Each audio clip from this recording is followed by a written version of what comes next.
베드로는 이제 그 흩어져 있는 그리스도인들에게 말세에 어떻게 살 건가 이제 이런 권면을 주고 있거든요.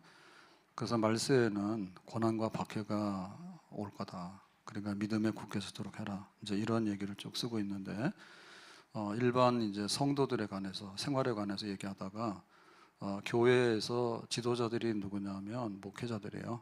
목회자들인데 성경에 표현할 때 보면은 장로라고 표현하거든요. 그래서 장로는 두 가지가 있습니다. 하나는 말씀을 전하는 장로, 그 다음에 또 하나는 치리 장로, 행정만 감당하는 장로. 지금은 이렇게 분화가 되어 있습니다. 근데 성경의 표현에 보면은 그냥 일반적인 장로다. 그래서 이 장로 중에 이제 목회자, 복음을 전해야 되는 목회자에 대해서 얘기를 하는데, 말세지말이 되고 어려우면 어떻게 될까요? 앞에 서 있는 사람이 운전을 잘못하면 나라가 흔들리게 되고, 그 다음에 교회가 흔들리게 되잖아요. 그래서 말세지말에 성도들이 정신 차려라. 그러려면 앞에 있는 장로, 목회자들이 정신을 차리고 목회를 똑바로 해라. 이제 이런 뜻에서 장로에 관해서 얘기하는 것입니다. 자, 오늘 1절 말씀으로 가보면 너희 중 장로들에게 권하노니, 장로라고 하는 것은 이제 교회를 전도해가지고 조직교회를 만든 다음에 바울은 떠나죠. 그러면 이 조직교회 목회를 누가 하냐? 장로들한테 맡기는 거예요. 목회자에게 맡기는데 목회자들에게 권하노니 나는 함께 장로된 자요 그리스도의 고난의 증인이요 장차 나타날 영광에 참여할 자니라 라고 했죠. 그래서 장로가 누구냐 할 때 베드로도 나도 장로다. 그러니까 베드로도 사도인데 교회를 세우고 말씀을 전하는 장로다. 그러니 예수님께서 세운 교회를 예수님 혼자 할 수 없잖아요. 그러니까 이제 목회자들을 세우잖아요. 근데 그 목회자들 세울 때 베드로 나도 목회자다. 그래서 내가 했던 일들을 당신도 좀 했으면 좋겠다라고 하는. 그러니까 이거는 어떤 강압적인 어떤 얘기보다도 동료 의식. 그러니까 내가 이렇게 살아왔는데 베드로도 이제 좀 있으면 순교하고 그러잖아요. 그러니까는 목회자들은 100년, 200년, 300년 후에도 계속해서 교회를 돌봐야 되거든요. 그러니까는 장로인 나 베드로가 장로들에게 이렇게 권한다. 일종의 이제 설교다 이렇게 볼 수가 있겠습니다. 그래서 여기 보면은 함께 장로된 자유라고 하니까 베드로가 매우 겸손하다는 것을 알 수가 있죠. 베드로는 어떻습니까? 12 제자 중에서 예수님의 수제자다라고 이제 뽑혔잖아요. 그래서 네가 나를 사랑하느냐? 내가 이 반석 위에 교회를 세울 것이다. 이렇게 했던. 그러니까 이제 베드로는 굉장히 훌륭한 사도 중에 사도예요. 그런데 나와 함께 된 장로들, 그러니까는 교회 목회자들도 베드로하고 거의 동급으로 존경받아야 되고, 그 다음에 베드로만큼 할 일이 많은 그런 목회자들이다라고 얘기를 하게 되는 겁니다. 자, 그래서 이제 함께 된 장로된 자인데 이 장로에 있어서 제일 중요한 요건이 뭘까라고 할 때 뭐 신학교 나왔습니까? 아니면 당신은 천국을 보고 왔습니까? 뭐 우리보다 잘난 게 뭡니까? 뭐 여러 가지를 말할 수 있는데 그런 게 아니고 그리스도의 고난의 증인이요. 첫 번째 고난의 증인이다. 두 번째로는 장차 나타날 영광에 참여할 자니라 그랬죠. 그래서 현재는 고난, 그러나 장래에는 영광. 그게 이제 장로다 그거예요. 베드로도 그랬고 목회하는 목회자들도 현재에는 고난, 장차 나타날 영광. 그게 이제 예비된 사람들이다. 이렇게 얘기를 하는 겁니다. 그래서 이제 시작점과 끝점을 말하는 거죠. 그래서 우리가 예수 믿는다 하면 시작이 뭐예요? 예수님이잖아요. 예수님의 시작은 뭐예요? 성탄절 되면 마리아의 몸에서 태어났다. 그 다음에 고난받고 죽으셨다. 부활하셨다. 근데 승천하셨다. 근데 승천하신 예수님은 지금 하나님 보좌 우편에서 구원 역사를 계속 이루고 교회를 보존하고 계시다가 심판하러 오실 것이다. 그때 마지막 날 부활하게 될 거고 하나님의 나라가 온전히 이루어지게 될 거다라고 하죠. 그러니까 예수님의 시작은 고난, 그 다음에 예수님의 마지막은 영광이에요. 저리로서 산자와 죽은 자를 심판하러 온다. 그거는 영광스러운 오심입니다. 그 재림, 두 번째 오심은 영광스러운 오심이고 첫 번째 오심은 마옥관에서 태어나는 거는 고난, 그 다음에 십자가에 죽은 건 고난의 극치 그런 거죠. 그래서 예수 그리스도라고 하면 고난과 영광 이렇게 딱 볼 수가 있어요. 시작은 고난, 끝에는 영광. 그러면 우리 예수 믿는 우리들도 뭐예요? 시작은 고난, 끝에는 뭐예요? 영광. 그렇죠? 그래서 지금 믿는 우리들이 현재를 보면서 내가 세상으로 나갈까? 안 믿는 사람은 연봉이 1억이던데 나는 없는데, 안 믿는 사람은 집도 있는데 우리 집은 새 집인데, 이렇게 할 필요가 없어요. 왜냐하면 현재는 고난이에요. 근데 장차는 영광이에요. 알겠어요? 그러면은 교회가 현재는 고난이고 장래는 영광 그렇다거든요. 그러면 여기 목회하고 있는 장로들, 목회자들은 뭡니까? 똑같죠. 현재는 고난, 그러나 장차 나타날 영광 이렇게 된 겁니다. 그래서 우리가 겉사람은 후피하지만은 속사람은 새로워지죠. 그래서 1년 지나고 나면 머리가 휘어지게 되고 또 눈이 침침하게 되고 온갖 병들이 다 생기는데 괴롭죠.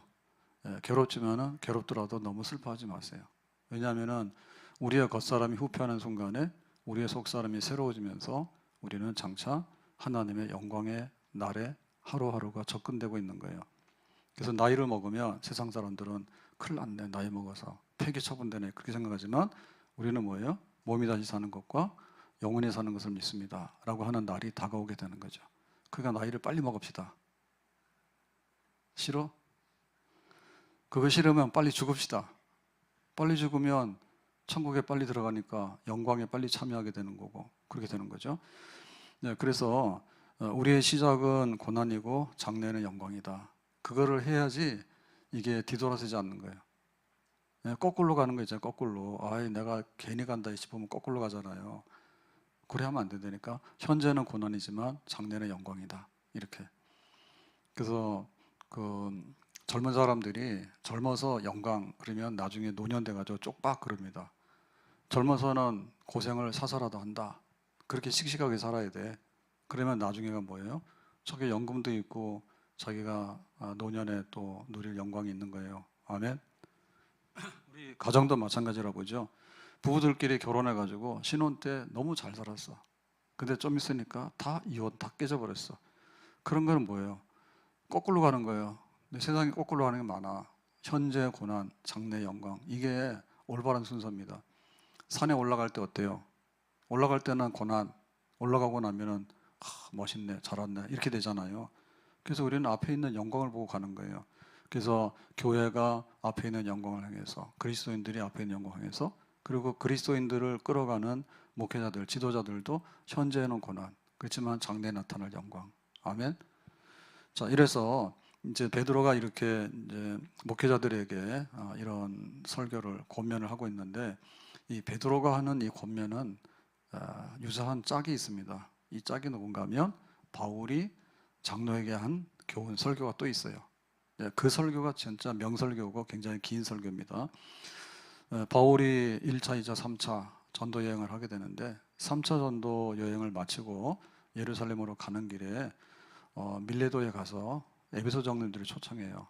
그래서 에베소까지 가기에는 시간이 모자라가지고 밀레도로 좀 오세요라고 해가지고 밀레도에서 에베소 장로를 초청해가지고 내가 이제 예루살렘으로 가면 다시 못 볼 것 같아요라고 하면서 이제 고별 설교를 하게 되거든요. 그게 유명한 밀레도에서 에베소 장로들에게 하는 설교가 되겠습니다. 사도행전 20장에 쭉 나오는 얘기인데요. 거기 왜 에베소 장로들을 불렀는가 하면 바울이 에베소에서 한 3년 동안에 3차 전도를 거의 거기서 다 했어요. 그래서 두란노선 중심으로 해서 말씀 가르치고 그 다음에 이제 에베소가 복음화되고 이렇게 했던 이제 에베소 교회 장로들 맡겼잖아요. 바울은 떠나면서. 그러니까 이제 바울이 그 에베소 장로들 불러다가 이렇게 권면하고 있는 내용이 있습니다. 그래서 거기 보면은 그 사도행전 20장 20절에 보면 유익한 것은 무엇이든지 공중 앞에서나 각 집에서나 거리낌이 없이 여러분에게 전하여 가르쳤고 라고 하니까 바울이 이제 두란노 서원에서 가르치고 한 3년 머물면서 목회 활동을 했던 이런 것들.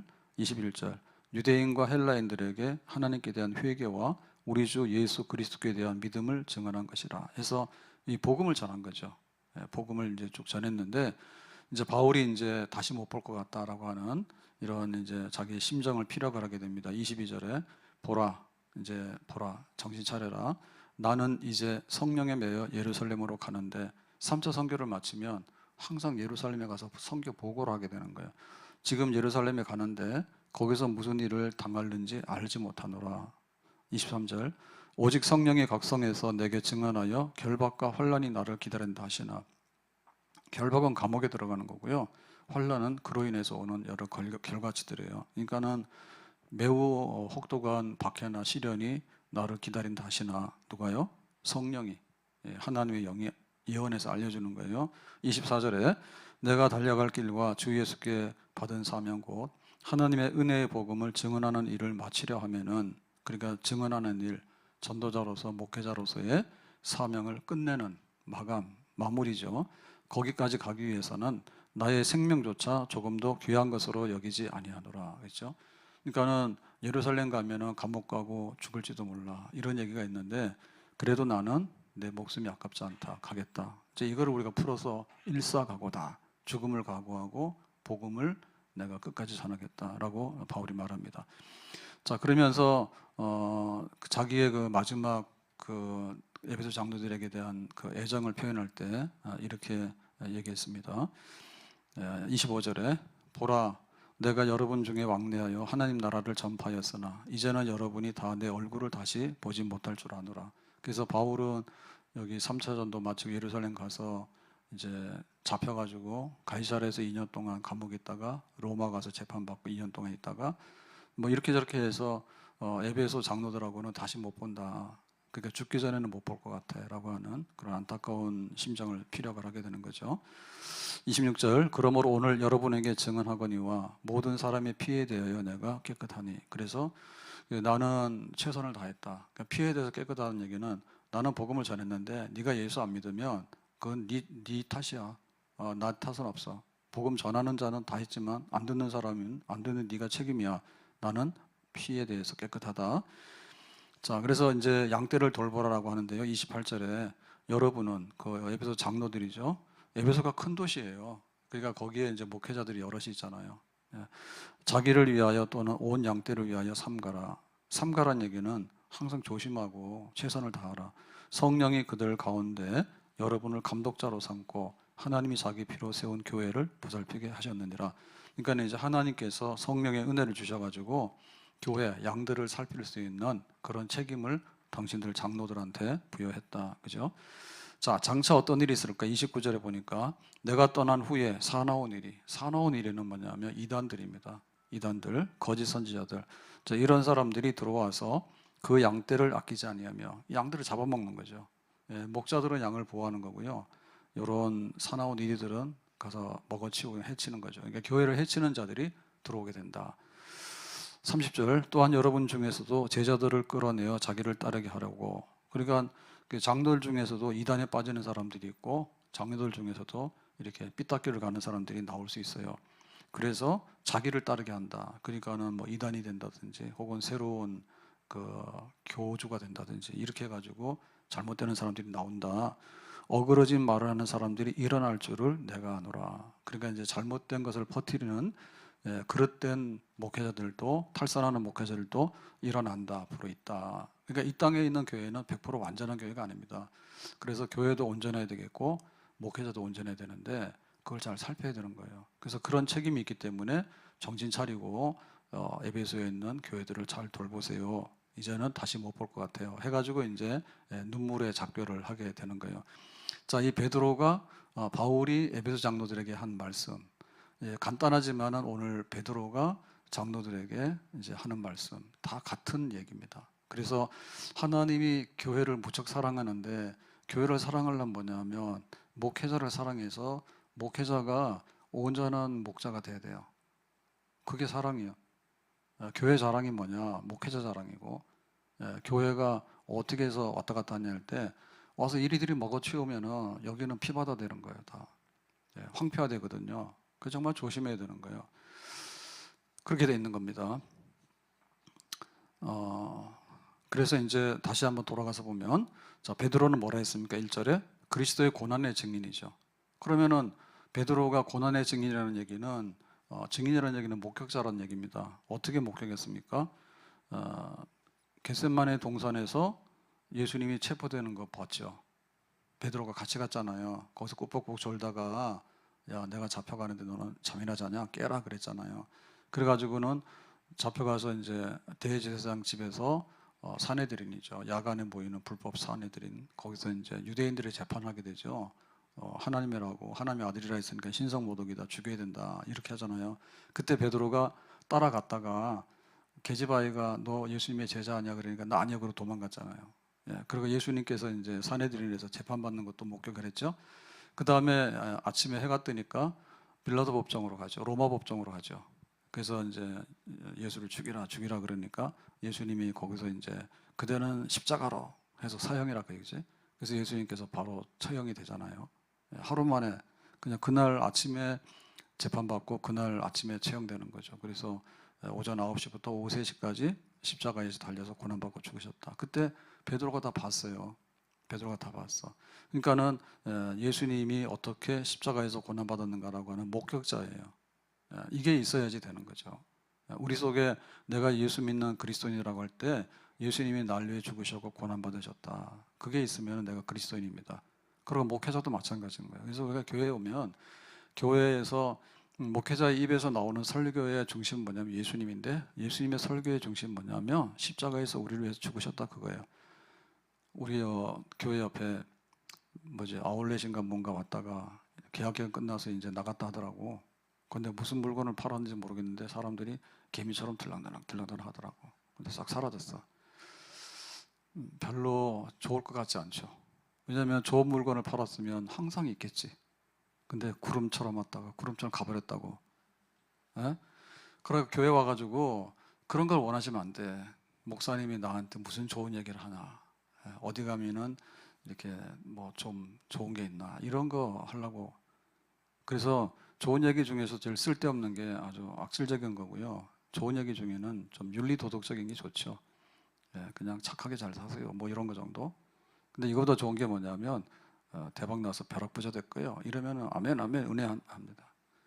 근데 예수님의 십자가의 고난과 죽음, 우리가 죄인이기 때문에 하나님 앞에 나가는 길을 열었다, 이런 얘기를 하게 되면 시큰둥해요. 근데 그거는 그런 걸 안 하는 목회자가 잘못된 거고, 그런 거를 또 자꾸만 딴 거를 말하라고 강요하는 회중들, 교인들도 잘못된 거예요. 그래서 우리가 드라마가 왜 막장으로 가냐면 작가가 썼는데 시청률이 안 올라가면 작가도 뜯어 고쳐야 돼, 대본을. 시청률 보고 하는 거예요. 그렇잖아요. 그러니까 이게 피장파장이야. 그래서 교회가 항상 제자리로 와야 돼. 오뚜기 제자리로 와야 되는데 예수님이 우리에 죽으셨다. 참 우리가 그래서 하나님 앞에 구원받는다. 이거밖에 없어요. 돈 벌어서 구원받는 거 아닙니다. 돈 벌었다고 구원받는 거 아니고 무슨 뭐 세상에서 내가 좀 잘 살았다 해서 구원받는 거 아니야. 잘 살아봐야 별 볼 일 없어요. 강간하면 70이고 80이네. 나중 가보면 다 엉망진창이야. 송대관이 봤어요? 다 그런 거예요. 거기만 그런 게 아닌 거예요. 다. 그렇기 때문에 교회가 하나님의 복음으로 구원을 베풀 거라고 할 때 예수님의 고난의 증인이 되는 것이 목회자의 가장 중요한 메시지고요. 성도들이 들을 때도 오늘 은혜 받았다는 것, 예수님 날 위해 죽으셨다는 것밖에는 은혜의 말씀이 없어요. 아멘. 싸구려 가지고 자꾸 놀고 그래요. 싸구려 아무리 먹어봐야 나올 게 없어요. 진짜 영생의 양식이 예수님의 고난이죠. 그런데 이제 장차 나타날 영광에 참여할 자니라 그랬죠. 그럼 베드로가 예수님 죽는 거 봤으면은 죽었으니 끝났네. 그럼 보따리 사서 가는 거 아니에요. 그래서 베드로도 한때 보따리 사서 갔죠. 다시 어디로 갔어요? 갈릴리 바다로 갔잖아요. 자기 어부잖아. 다시 그 그물 던져가지고 고기 잡았잖아. 근데 예수님께서 오셔가지고 고기 잡았냐? 못 잡았어요. 근데 배 오른편으로 그물 던져봐라 해가지고 그물을 던졌더니 그물이 찢어질 만큼 잡혔단 말이에요. 그 눈 뜨고 봤더니 누구예요? 예수님이야. 예수님 죽었는데 여기 왜 나타났냐고. 내가 그랬잖아. 죽은 지 3일 만에 살아난다고. 이래가지고는 그 베드로가 다시 예수님의 부름을 받게 되죠. 그러니까 부활하신 예수님을 베드로는 목격했죠. 예수님의 무덤에 갔더니, 마리아하고 갔더니 예수님의 시체가 없어졌잖아요. 그래서 베드로가 달려가서 보니까 진짜 무덤이 비었잖아. 그때 천사가 말하기를 예수님 말씀하신 대로 3일 만에 부활한다 했잖아. 근데 부활하신 예수님이 그 마가의 다락방에 이렇게 있는데 나타나셨잖아요. 노크 소리도 없이 막 들어오잖아. 부활하신 예수님이기 때문에. 부활하신 예수님 나타났다 사라졌다 이렇게 했잖아. 근데 갈릴리 바다로 갔는데 고기 잡는 데 또 오셨잖아. 그래서 함께 아침에 생선을 구워가지고 아침 식사도 하고, 베드로야 네가 나 사랑하냐 그러니까 알겠습니다. 내가 이제 진짜 교회 목회자가 되겠습니다. 목양하는 사람이 되겠습니다. 이렇게 했잖아. 그 영광을 받잖아요. 다시 사신 예수님을 베드로는 만나고 봤잖아. 그러고는 이제 50일 만에 승천하죠. 감람산에서. 예루살렘 성 밖으로 나가면 감람산이에요. 우리 황룡산 하듯이. 그래가지고 감람산에서 이렇게 구름 타고 하늘로 쫙 올라가는 그걸 봤죠. 그러면서 내가 다시 올 거다 이렇게 했잖아. 그러니까 베드로에게 있어서는 뭐냐면 십자가에서 죽는 광경이 첫 번째 광경이고, 두 번째는 뭐냐면 부활하신 예수님인데 부활하신 그분이 가셨는데 다시 온다 했어. 그러니까 그걸 잊을 수가 없는 거야. 그러니까는 이제 장차 나타날 영광에 참여할 자다. 내가 우리 교회의 영광이. 아멘. 장차 나타날 영광을 보고 우리는 살아나게 되는 거예요. 장차 나타날. 로마서 8장 18절에 생각하건대 현재의 고난은 장차 우리에게 나타날 영광과 좋게 비교할 수 없도다 했을 때, 현재 고난하고 장차 나타날 영광하고 무게를 달면 어디가 더 무거워요? 장차 나타날 영광이 더 무거워. 아멘. 그래서 주일날 나가서 주일이 주님의 날인데 공휴일로 해가지고 내 날로 해가지고 날뛰면은 별로 앞으로 영광이 없습니다. 예? 오늘 내가 이렇게 밥 한 그릇을 먹더라도 장차 잔치가 있다고 그러면 괜찮은 거예요. 근데 오늘 별로 잔치도 아닌데 뭐 라면이랑 몸에 안 좋은 거 부대찌개랑 그런 거 안 좋다며 그런 거 막 먹어버리면 나중 가서 잔치상에 너는 국물도 없어. 장차 나타날 영광이 항상 우리를 끌어가는 거예요. 아멘. 그래서 목회자들도 장차 나타날 영광을 보고 우리가 해야 되는 거고, 교회도 장차 나타날 영광을 보고 있는 거예요. 그래서 항상 우리는 부활한다, 하늘에 영원한 소망이 있다, 영생이 있다. 우리는 그러니까는 희망 중에 소망 중에 살아야 된다. 그러면 아멘 하고 가는 거예요. 그게 우리의 삶인 거예요. 아멘. 그래야지 이 교회가 안정이 될 수 있어요. 교회가. 그러나 교회가 돗대기 시장이 돼가지고 길바닥에 나가가지고 우리나라를 위하지 우리는 우리나라 팔아먹냐? 그러면 우리나라가. 예? 근데 나가가지고 막 그러는데 장차 나타날 영광이 뭔가에 대해서, 장차 나타날 영광에 대해서 교회가 십자가의 고난과 영광, 그거 가지고 우리가 교회가 서 있고 버티는 겁니다. 그거 가지고. 그래가지고 막 그렇게 세상적으로 정치적으로 이렇게 휘둘리면 안 돼요. 그리고 세상 돈, 물질 이런 거 가지고 휘둘리면 안 돼요. 그래서 우리가 세대를 쭉 파악해 보니까 2019년도에 이제 코로나 들어오고 나서 교회도 잘 못 모이고 또 코로나 풀리고 나서도 세월이 좀 지나고 그랬는데 거의 뭐 천지개벽 좀 많이 했습니다. 10년이면 강산이 변하는데 이런 경우에는 한 5년 만에 강산이 2번, 3번은 변한 것 같아요. 식당들 잘 안 가잖아요. 집에서도 한번 시켜 먹고 배달해 먹지. 그리고 밥을 잘 안 먹잖아. 두 끼 먹는 분들이 그렇게 많다며. 그 돈 아껴서도 어디 있었어요? 세 끼 먹다 두 끼 먹고. 그러니까는 시대가 너무 변했어.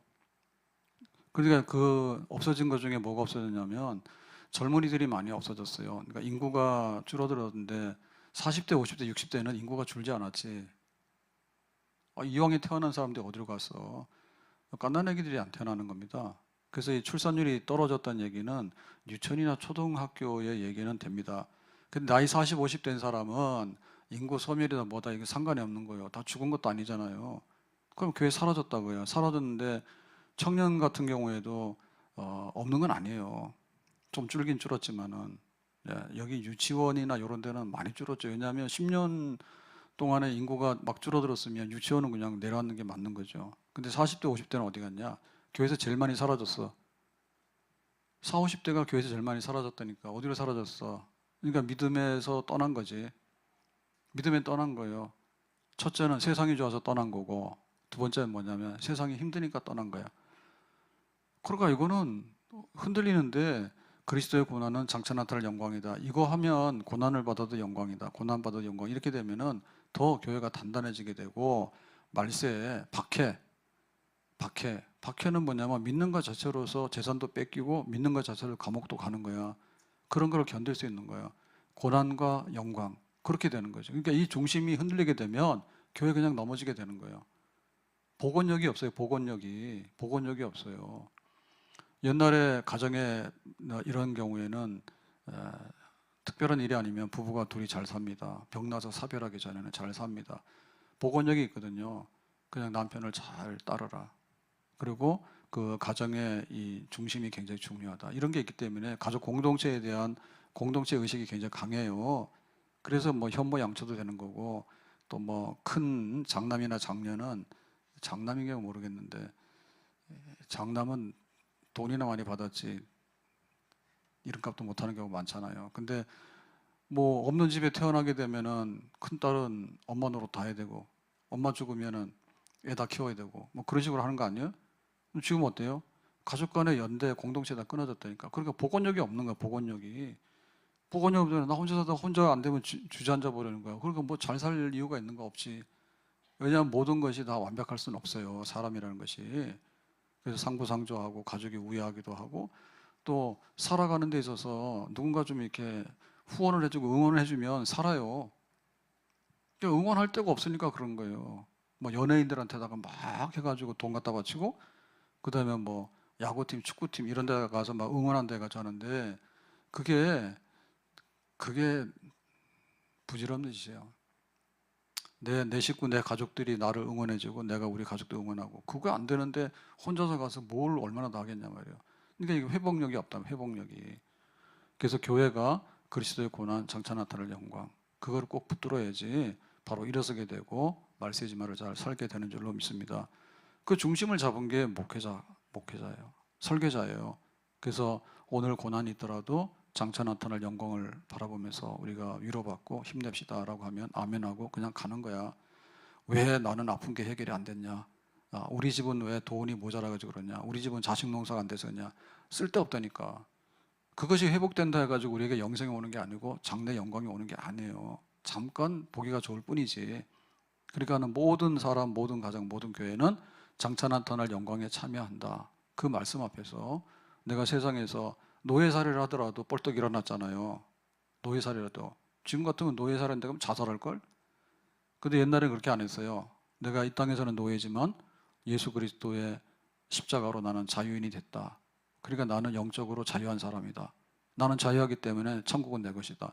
그런 소망을 가지고 살았잖아. 소망을 가지고 살았잖아.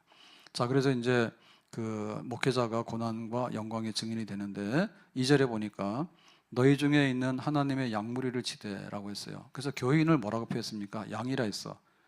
양은 염소이 아니에요. 염소가 좋아요, 양이 좋아요? 대관령에 가면은 염소 목장이 있어요, 양떼 목장이 있어요? 예, 염소 목장도 있을 수 있는데 해봐야 돈이 안 돼. 돈이 안 되고, 예? 그 양들도 돈이 안 되니까 다 팔아치워가지고 그 관광지로 만들었잖아. 그게 돈 되잖아. 근데 양들은 사람들이 보러 오거든요. 염소는 냄새도 나지만 성질이 싸나워가지고요. 그 인간 친화적이지 않을 거야 아마. 몰라, 또 염소 키워가지고 흑염소탕으로 식당 보내는지 모르지만. 양들은 털도 깎고 성격이 유해가지고 가서 사람들이 이렇게 구경도 하고 이렇게 양떼 목장 그러잖아. 그 양이라니. 교회 성도들은 양이에요. 양. 그 다음에 목회자는 뭐냐면 양들을 치는 목자예요. 그러니까 목자, 양, 그런 게 교회다라고 지금 여기서 설명을 하게 되는 거죠. 그래서 치라고 하는 얘기는 뭐냐면 양들을 키우고 양육하고 보호하는 겁니다. 양들을 키우고 보호하는 겁니다. 그래서 양들 하나하나 이름도 알고, 그 다음에 양들 상태도 알아야 돼요. 다리 부러진 양들은 갖다 기부스도 해야 되고, 그죠? 가다가 가시에 찔려가지고 찢어졌으면 꼬매주기도 해야 되고, 그런 거. 그거 다 해야 되는 것이 그 양. 그 교회를 보면 지금 여기가 목자가 있고 양이 있는가 생각을 잘 하셔야 돼. 이거 몇 주 동안 할 거거든요. 근데 베드로가 목사님들한테 한 설교인데 왜 우리가 이걸 들어야 되냐? 우리는 목사가 아닌데. 그 생각하시면 안 되는 거예요. 왜냐하면 우리가 교회를 바로 알고 목자가 뭐고 교회 성도들이 뭔가 그걸 알아야지 전체적으로 우리가 바로 설 수가 있게 되는 거예요. 따라서 합시다. 우리는 양이다. 그 염소 좀 되지 마라, 염소. 근데 양하고 염소는 유사하잖아요. 근데 완전히 여기 이리들도 있어요. 와서 그냥 목회자를 괴롭히는 아주 그 싸나운 이리들도 있어. 양들을 해치고 목회자 잡아먹으려고 그래. 날뛰어. 어떻게 양하고 목자하고가 거꾸로 됩니까? 예? 얼마나 거친 아주 그냥 짐승 같아가지고 말이에요. 목자를 잡아먹으려는데 사자나 곰처럼. 그거 잘 생각하셔야 돼요. 양이에요, 양. 양은 뭐냐면 잘 듣고 그 보살핌 속에 있어야 된다 이죠. 그 얘기는 뭐냐면 목회자가 뭔데 내가 네가 하란 대로 하고 하냐, 난 싫다, 그게 아니라니까요. 그러면 목자장이 있죠. 목자장. 목자장은 누굽니까? 예수 그리스도죠. 목자장은 누구예요? 여호와 하나님이에요. 시편 23편 여호와는 나의 목자시니 할 때 그 목자는 뭐냐면 목자장이야. 그럼 하나님께서 목자장이기 때문에 아무도 안 세워놓으면 어떻게 됩니까? 눈에 안 보이잖아요. 그러니까는 목자장을 대신할 수 있는 서브 부목자를 세우는 거예요. 교회에 서 있는 목회자는 부목자예요. 목자장이 임명한 목자야. 그러니까 전체 교회의 목자장은 예수님이고 하나님 맞지만 각 지교에 여기다가 파견한 목자, 목자장에 대신하는 목자는 목회자예요. 목회자예요. 그래서 우리가 위임을 하는 거예요. 난 강사가 아니에요. 강사 좋아하시는데 강사 좋아하면은 별 볼일 없습니다. 강사 좋아하면 뿌리가 없어요. 그래서 여기서 상주하면서 위임을 해가지고 양들을 돌봐야 되는데 그 파출부들이 왔다 갔다 하면은 일이 제대로 돼가 안 돼가. 그거 싸구려지. 우리 집에서 커피를 만들어야 되고 우리 집에서 초콜릿을 만들어야 돼. 명장 있잖아요, 명장. 그 사람이 막 30년, 40년 커피만 하는 거야. 그 집이 낫겠어? 아니면 가서 오늘 알바가 와서 대충 해가지고 가는 게 낫겠어? 레시피대로. 싸구려잖아.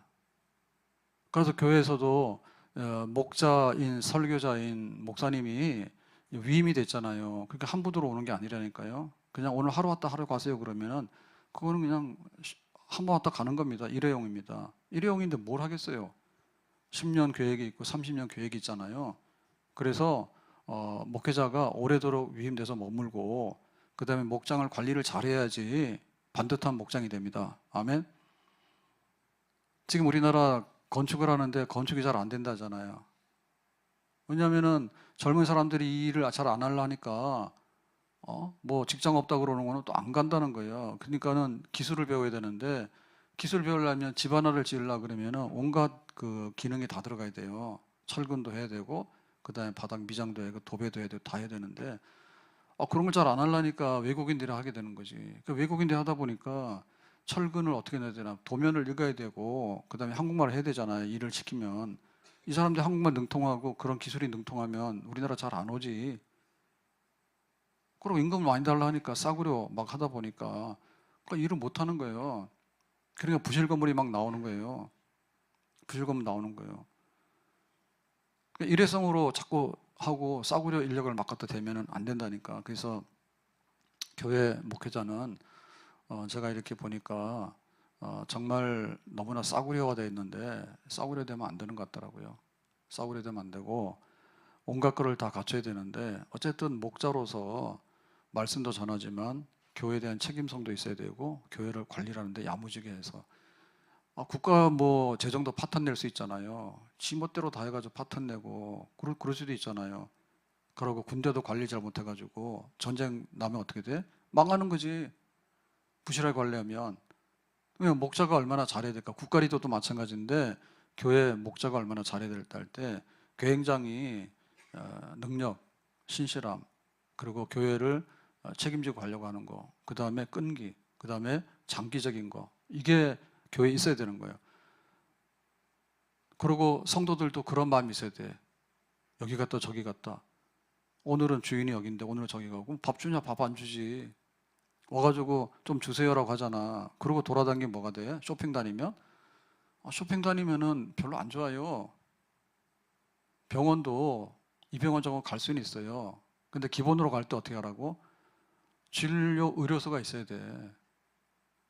내 마음대로 가면은 망할 수 있어.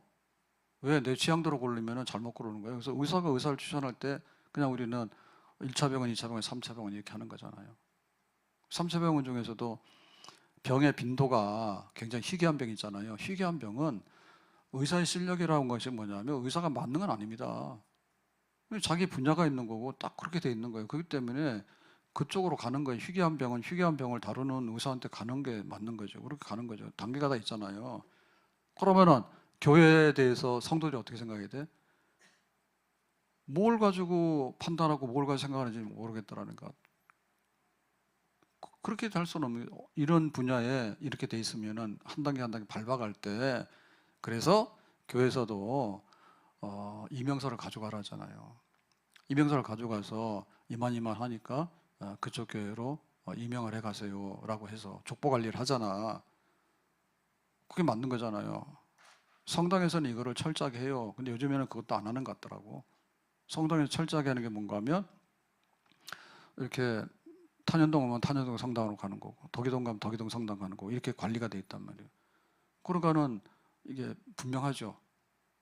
우리 교회 안에도 이 목자장이 이제 하나님이 예수 그리스도가 부목자, 이 교회 지역에 조직된 요 교회에는 이런 목회자를 세워서 했다라고 하니까 성도들이 위임을 받잖아요. 위임하잖아요.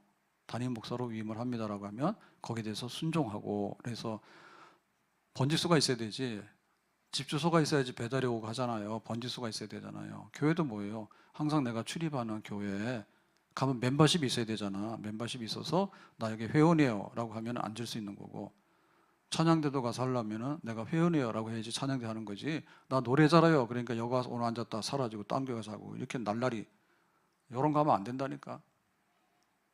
권사, 집사, 장로도 마찬가지잖아요. 교회가 필요로 해서 위임해서 이렇게 앉혀놨으면은 그 양들을 위해서 요 목장의 자기 역할에 대해서 책임을 다하는, 그렇게, 그래서 정신을 똑바로 차리셔야지 되겠습니다. 자, 그러면 이제 목자장은 하나님이고 예수님인데, 교회에다가 이제 부목자로서 목회자를 세울 때 두 종류가 있어요. 하나는 참 목자가 있고 하나는 거짓 목자가 있는 거예요. 참 목자는 뭐냐면 목자로서 양을 위해서 100% 자기 할 일을 다 하는 거예요. 거짓 목자는 뭐예요? 자기 양들을 자기가 이용해서 뜯어먹고 사는 거야. 이게 이제 거짓 목자예요.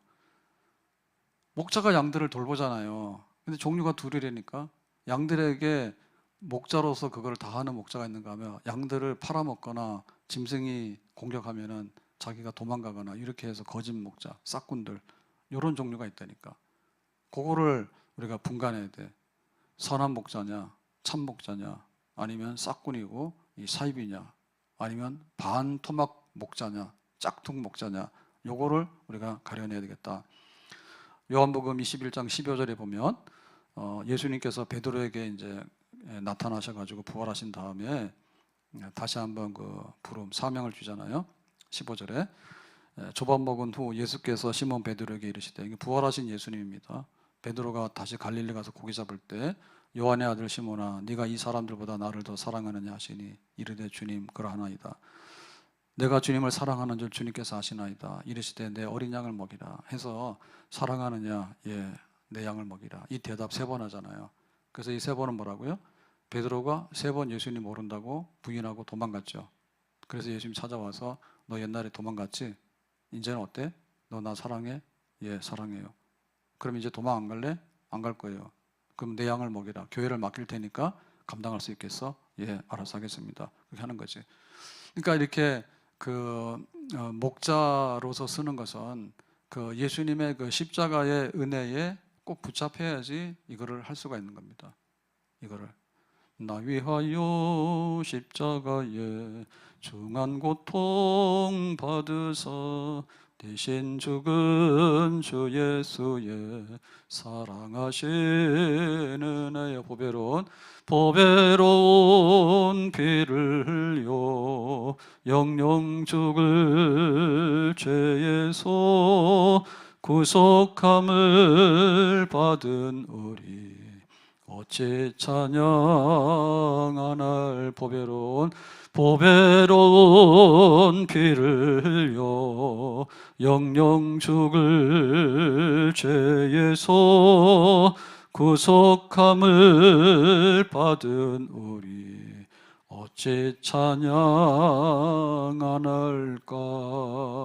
너 옛날에 도망갔잖아. 이제 도망갈까 안 갈 거야? 나 살겠다고 도망가냐? 그러면 안 되지. 손양호 목사님이 순교할 때 보면 6.25 때 이제 그 총살령으로 순교하잖아요. 인민군. 그런데 그때 그 피난길에 갔다가 다시 돌아왔죠. 예양원으로. 그럼 내가 여기 교인들을 놔두고, 그 교인들은 한센병 환자들이란 말입니다. 그러니까 뭐 갈 데도 없고 여러 사람이 어디로 가겠어요. 그러니까 이제 피하다가 다시 예하와로 돌아왔다. 그랬더니 이제 체포당해가지고 거기서 이제 순교당하시잖아요. 그러니까 그게 이제 목자죠. 양을 위해서라면 내 목숨 아깝지 않다. 그건 목자예요. 근데 내가 저 양들을 뜯어먹고 살고 대충 해서 하다가 안 되면은 나도 등 돌리겠다. 그거는 참 목자가 못 되는 거예요. 그래서 목자도 교회를 엄청 사랑해야 되고, 또 양들, 성도들도 목자를 정말로 신뢰하고 잘 따르고 순종해야 됩니다. 그래야지 여기 교회, 하나님의 백성들이 모여가지고 온전한 교회를 유지하고 말세에 환란이 오더라도 그것을 견뎌나갈 수가 있게 되는 거예요. 여호와는 나의 목자시니 내게 부족함이 없으리로다. 그가 나를 푸른 불밭에 누이시며 쉴만한 물가로 인도하시는도다. 이게 이제 하나님이 목자장이시고요. 또 이거를 위임받은 목회자가 이 역할을 감당하는 거예요. 양떼들을 푸른 불밭으로 쉴만한 물가로 인도하는 거죠. 하나님께서 광야 애굽에 출애굽할 때 40년 동안에 구름 기둥 불 기둥으로 또 만나와 메추라기로 이렇게 그 백성들을 먹이시고 가나안까지 인도하시잖아요. 그러니까 여기서부터 천국까지, 지상에 있는 교회에서부터 천상에 있는 교회로까지 옮겨갈 때 모든 것들을 잘 관리하고 복지를 보장해 주는 것, 그게 바로 교회고 그 일을 하는 것이 목회자다, 이렇게 되겠습니다. 그래서 이 목회자는 지극히 양들을 사랑해야 되고 교회를 사랑해야 되는 거고, 그다음 뭐냐면 앞서 인도하는 겁니다. 앞서 인도한다. 요한복음 10장 14절에 보니까 나는 선한 목자라, 나는 내 양을 알고 양도 나를 아는 것이, 그랬을 때 목자는 앞에 가는 거예요. 그리고 양은 목자를 따라가는 거예요. 그럼 목자가 따라오는 양들을 보면서 얘네들이 내 양인가 아닌가 다 알죠. 그래서 이게 지금 저도 몰랐는데 계란에 등급이 있다며요. 계란에 등급이 있는데 그게 숫자가 찍혀 있대요. 근데 그 맨 마지막에 있는 숫자가 제일 중요한데 1, 2, 3, 4 이렇게 돼 있더라고. 1이 뭐예요? 완전 방목? 자연에서 방목한 거. 4는 뭐예요? 케이지에서 가둬놓고 키운 거. 그 다음에 3은 케이지 중에서도 좀 이렇게 이동할 수 있는 거, 이런 걸 하더라고. 그러니까 대부분 나온 거 4 아닌가? 4? 뒤로도 돌지 못하는, 케이지에다 가둬놓고 알만 빼는 거. 그런 별로 안 건전 거지. 돌아다니면서 막 이렇게 풀도 뜯어먹고 막 이렇게 햇볕도 쬐고 이렇게 돌아다니는 옛날에 시골 집에 있던 이런 그런 1등급이라 1. 끝에 숫자가 1이야. 그게 제일 좋은 걸 하더라고. 그러면은 그 목자가 앞에 가면 양들이 따라가는데, 목자가 이렇게 보면은 집에 있는 그 닭도 보면 알아요, 몰라요? 뭐 수천 마리 키웠냐 옛날에 집에서 닭을. 그래서 닭 이렇게 옛날에는 병아리 해가지고, 병아리가 아니라 알 부화해가지고 병아리가 되면 사다 가는 게 집에서 다 했잖아요, 그죠? 그러면은 키워가지고 뭐 닭을 10년씩 키우는 건 없지. 개도 키워가지고 잡아먹는 판이고 닭을 10년씩 키우고. 그러면은 어떻게 돼요? 개도 다 알지. 그래서 이름들이 다 있는 거예요. 소도 한 마리인데 소하고 주인하고 얼마나 사이가 좋냐고 다 알잖아. 그래가지고 원앙조리 보면은 왜 봉화에 그 단편 영화까지 만들었잖아요. 다큐 영화까지. 할아버지하고 소하고 몇십 년 동안 이렇게 살고 이런 얘기들을. 그러니까 이게 다 안다니까. 목자는 양을 알고 양은 목자를 알고 다 안다니까. 그래서 다 안다는 게 사생활을 안다는 뜻이 아니고, 사생활 안다는 뜻이 아니라 이 사람이 정말 그리스도인인가 아닌가, 지금 기도를 하고 있는가 안 하는가, 예배를 드리고 있는가, 이런 거 다 알지. 그러니까 이 통제 밖으로 나가 있으니까 이게 양이 아니라니까 그러네. 그담 넘어가는 거는 염소는 넘어가지 양은 안 넘어가요. 저도 양떼 목장 가봤어요. 양떼 목장 가봤는데 울타리가 있긴 있어요. 근데 양들은 멍청하니 그 울타리 안에 있는 거예요. 울타리만 안에 더 이상 안 가요. 근데 양들이, 염소나 이런 고약한 짐승들은요, 그거 넘어가 버립니다. 탈출합니다. 고양이들 많이 키우는데 고양이가 어때요? 집 나가면 막 여기 아파트에 돌아다니는 들고양이 되잖아요. 걔네들은 좀 달라요, 성격이. 양은 아니에요. 양은 되게 순진하고 가만히 있어요. 그래서 이게 앞에서 인도한다고. 그러니까 목자는 앞에서 인도하는 거예요. 그러면 양은 따라가는 거예요. 근데 양이 목자부터 앞에 가. 혹은 담 넘어가고, 혹은 놀러 가고, 산책 가고, 바람 나고, 이래 버린다니까. 그러가 그냥 와서 뭐예요? 자기를 보호해 줄 수 있는 건 목자밖에 없다니까. 교인을 보호하는 데는 교회밖에 없어요. 아멘. 교인을 보호하는 데 교회밖에 없다니까. 환자를 보호하는 데 어디요? 병원. 학생들을 가르치고 보호하는 데 어디요? 학교. 정신 차리라. 교회가 뭔데 그러는데 교회를 떠나가지고, 그럼 교회는 다니지만 목자가 없는 거예요. 네가 뭔데? 지 마음대로 채널 막 돌리고. 그래가지고 요즘에 인터넷 한다고 하면 인터넷에서 막 그런 거 들어가지고 막 혼자 막 예배 드렸다고 혼자 거기 몰 때가 따라다니고. 그게 뭐냐? 괴물양? 괴물이 괴물. 그게 무슨 양이에요? 선한 목자 되신 우리 주 항상 인도하시고 푸른 풀밭 좋은 곳에서 우리 먹여주소서. 선한 목자 구세주여 항상 인도하소서. 선한 목자 구세주여 항상 인도하소서. 그래서 목자는 양을 절대 뺏기지 않습니다. 이 사람이 막 쓰러지고 그러냐, 알아서 하라고. 영업하는 사람들은요, 돈 되면 환영해주고 돈 안 되면 그냥 나가라는 거지. 그래서 갈등이 많이 나잖아요. 카페 와가지고 커피 한 잔 시켜놓고 하루 종일 앉아서 공부하고 있으면 어떻게 돼? 그냥 테이크아웃해서 가면 좋잖아. 거기 앉아가지고 계속 그러고 있으면은 냉난방 다 해야 되지. 다른 사람들 와서 앉지도 못하지. 민폐가 되잖아. 그거 영업관계이기 때문에 그런 거야. 영업관계이기 때문에. 교회에서는 목자는 양을 지켜야 되는 거예요. 이 사람이 온전히 예수 믿어서 천국까지 가겠는가. 그거를 감당하는 것이 목자의 양심이고 목자가 해야 될 일인 거예요. 그러니까 항상 그런 데 관심이 있는 거예요. 예배를 안 온다? 이상한데? 기도 안 한다? 이상한데? 이상한 거죠. 봉사를 안 하는데 이상한 거지. 그래서 병이 난 거죠. 자기 병 난 거 몰라?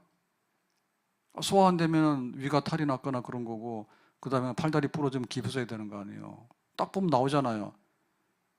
목사의 눈에는 그 보이거든요. 그 양들이 와서 그래야 되는 거예요. 이게 지금 내 거라고 해야 되는 거지, 이게 정형의 거라고 해야 되는지 다 알아야 되는 거지. 네, 오늘 말씀을 맺겠습니다. 말세지 말에 신앙생활을 바로 해라. 끝까지 예수님 오시는 그날까지. 근데 그건 뭐예요? 교회에다가 주님께서 맡겼다. 근데 교회에다 책임을 누구한테 줬다고요? 장로, 목자에게 책임을 줬다. 그러니까 목자는 고난과 영광의 증인이다. 그리고 목자는 양을 쳐야 된다. 예수님께서 목숨을 아끼지 않고 양들을 위해서 죽었던 것처럼 그렇게 교회가, 목사님이 교회를 사랑하고 양들을 사랑해야 된다. 그럼 양들은 뭡니까?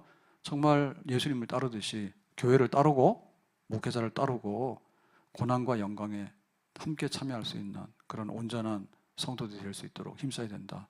올해 이 말씀 안에서 우리의 신앙생활을 잘 해나갈 수 있기를 예수님의 이름으로 축복합니다. 우리는 뭔가 한 방에 뭐를 다 한다는데 한 방에 다 하는 게 아닌 거예요.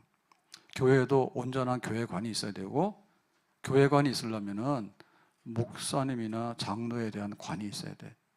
그래서 말씀 전하는 장로인 목사님을 인정을 하고, 지리장로, 교회의 이 모든 것들을 행정적으로 다스리는 장로님 혹은 집사님들을 인정을 해야 돼요. 그래야지 내가 살고 교회가 바로 살게 되는데, 나 홀로 뛰어다니면서 나 잘났다고 하게 되고 이러면 다 일이나 늑대들한테 잡혀먹게 되는 겁니다. 결국에는 신앙생활 방탕해서 나간다는 얘기 뭐예요? 마귀밥이 되는 거지. 끝에 가서는. 그리 되지 않도록 항상 하나님 앞에서 겸비하기를 예수님의 이름으로 축복합니다. 기도합시다. 오늘 주신 말씀과 같이 교회가 온전하게 쓰는데 목회자가 온전하게 쓰고 성도들이 목회자를 잘 순종하고 따르고, 그래서 우리가 천국 가는 날까지 복지가 있기를 원합니다. 예수님의 이름으로 기도합나이다. 아멘.